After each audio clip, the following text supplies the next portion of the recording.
Sheep meet यानी मुटुन दूसरे दर्जे में गरम और पहले दर्जे में तर है। सबसे बेहतरीन मुटुन 1 साल के जवान जानवर का होता है। अगर ये ठीक से हजम हो जाए तो ये अच्छा खून पैदा करता है। ये गोश्त उन लोगों के लिए मुनासिब है जिनका मिजाज गर्म या ठंडा हो, और उन लोगों के लिए भी जो ठंडी जगह पर खेल कूद करते हैं। ये उन लोगों के लिए भी मुफीद है जो सौदा यानी ब्लैक बिले से परेशान होते हैं। ये दिमाग और यादश्त को भी मजबूत करता है। लेकिन बूढ़े और दुबले पतले जानवर का गोश्त अच्छा नहीं होता, जैसे मधा भीड़ का गोश्त भी अच्छा नहीं होता। सबसे बेहतरीन मुट्टो नर्म रंग का होता है, जो नर जानवर का होता है, क्योंकि ये हल्का मज़ेदार और ज़्यादा फ़ायदेमंद होता है। नरखसी भीड़ का गोश्त और भी बेहतर और फ़ायदेमंद होता है। मोटे जानवर का लाल गोश्त हल्का और ज़्यादा घिज़ाइत वाला होता है, जबकि बकरी के सीनाए का गोश्त कम घिज़ाइत वाला होता है और पेट में तैरता है।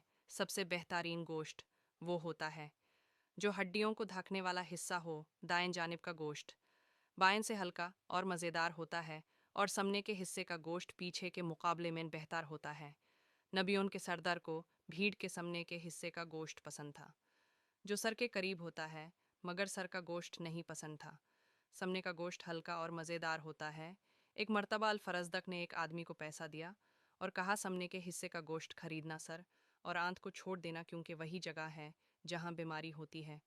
गर्दन का गोश्त भी मज़ेदार और आसानी से हज़म होने वाला होता है।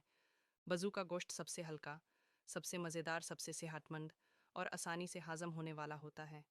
सहीहैन में रिवायत है कि रसूल अल्लाह सल्लल्लाहु अलैहि वसल्लम भीड़ के बाजू का गोश्त पसंद फरमाते थे। इसके अलावा भीड़ की पीठ का गोश्त भी ग़िज़ाइयत से भरपूर होता है और साफ़ खून पैदा करता है।